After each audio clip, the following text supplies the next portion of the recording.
जिमें कि मुहब्बत करने वाले प्यार करने वाले ने इस तरह तालब इलमां दी उन्होंने स्टूडेंट्स जिन्हें ने उन्होंने भी फहरिस्त है तो बड़ी लंबी है।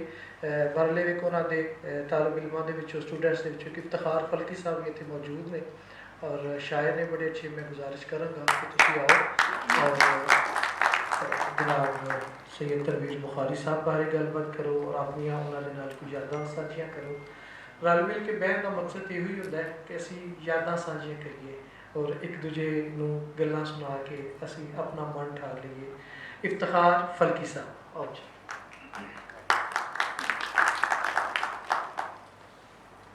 बिस्मिल्लाहिर्रहमानिर्रहीम। हर पिंडा मिसाल रंजने दी, हर जिसम दे विच हीर वसदी। हर पिंडा मिसाल रंजने दी, हर जिसम दे विच हीर वसदी। उड़ जांदी है छड्ड के मिटड़ी नूं, सदा रूह नहीं विच शरीर वसदी।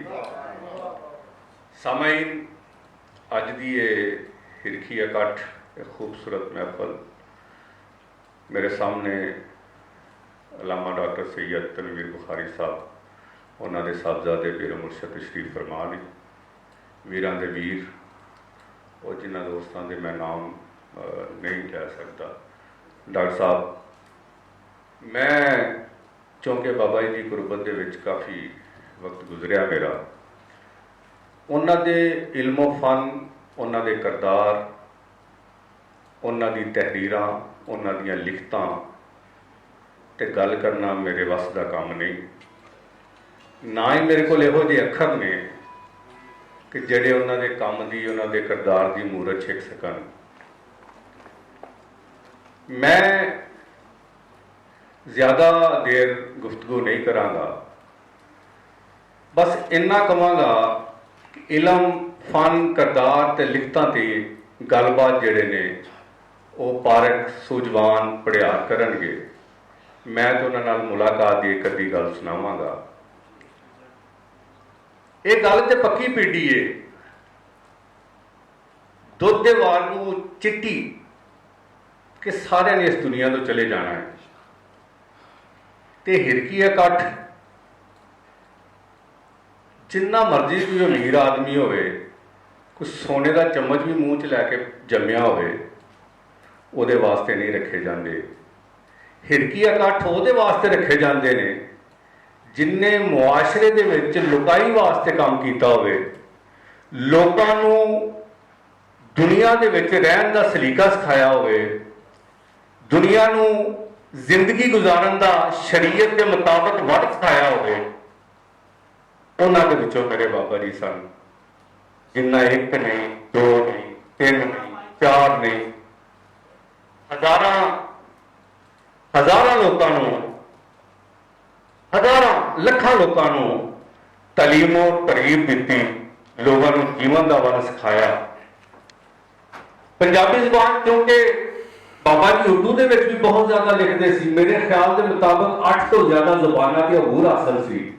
गाहे बुगाहे उन्होंने डिस्कस होना, इस मामले में सवालात करने, गुरमुखी, फारसी, उर्दू, पंजाबी। लेकिन मैं महसूस ये किया कि पंजाबी फनाफिल पंजाबी ने वो पंजाबी नाल इन्ना प्यार करते सन। और पंजाबी वैसे भी सूफिया की ज़बान है, क्योंकि जिस इलाके के विच जिथों के लोग रहने वाले ने उस जबान को आसानी नाल समझते हैं। बाबा जी का एक शेर है कि कदी बुल्ला फरीद सुल्तान बाहू, कदे वारिशा नाम रखा लेना।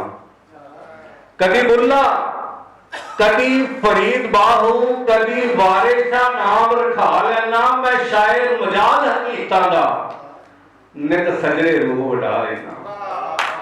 मैं शायर मजाल हकीकतां दा सदा सजरे रूप हंडा लेना।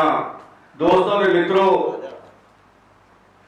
मेरा उन्होंने काफ़ी गुजरिया है, तो मैं इस तो पहले कि अपनी गल खत्म करा, एक गल मैं क्योंकि वो लिखारी अजीम सन, शायर अजीम सन, इस तो अलावा खत्तात के मुसव्वर इंतहाई खूबसूरत सन। मैं अज उन्होंने एक आखिरी पेंटिंग के बारे में डिस्कस करना चाहना वा। बीमारी की हालत के विच थोड़ा जिहा टाइम मिलिया, अपने आप को संभाला दिता, घर गए, संभाला दे के ते रंगा नाल खेडने शुरू हो गए। आदत सी महबूब की तारीफ करन दी, महबूब नूं वेखण दी। कभी तो लफ्ज़ां ते अखां दे नाल लिखदे सी महबूब की तस्वीर नूं, ते दिल कीता जे रंगा नाल खेडां। रंगा नाल खेडदे खेडदे जदों रज के वेखिआ ना, वो मैनूं आदत सी अक्सर बाबा जी नूं सवाल करन दी, बाबा जी ये रंग क्यों वरतिया, बाबा जी ये शेर क्यों लिखिया, बाबा जी ये शेर कदों लिखिया, बाबा जी इसदा टाइम की सी। बालां दा सवाल करन दी आदत सी। हर सवाल नूं उन्होंने बड़े अच्छे तरीके नाल समझाना कि पुत्र इंज नहीं इंज, बेटा इंज नहीं इंज। आखिरी पेंटिंग देखी, नज़र पई तो उन्होंने बाहर दरवाजे के उत्ते चश्मा सी। दिल का बच्चा अंदरों चीका मारन लग गया, यकीन जानियो कि किनू सवाल कर पूछा कि फोटो बाबा जी केड़ी है, ਇਹਦੇ ਵਿੱਚ किन्ने रंग वरते हैं, काला रंग क्यों है, लाल ज़्यादा आया है, किनू पूछा। पर एक मैं तुहानू दस देना है, ये सवाल अज मैं सारे छड्ड के जाना है कि मेरे इस सवाल का जवाब तुसी सोचियो। उस पेंटिंग की जी फोटो सी ना, वो फोटो बड़ी खूबसूरत सी, वो लिखत बड़ी खूबसूरत सी। वो ऊपर लिखते ने कुल्लो मन अलैहा पान,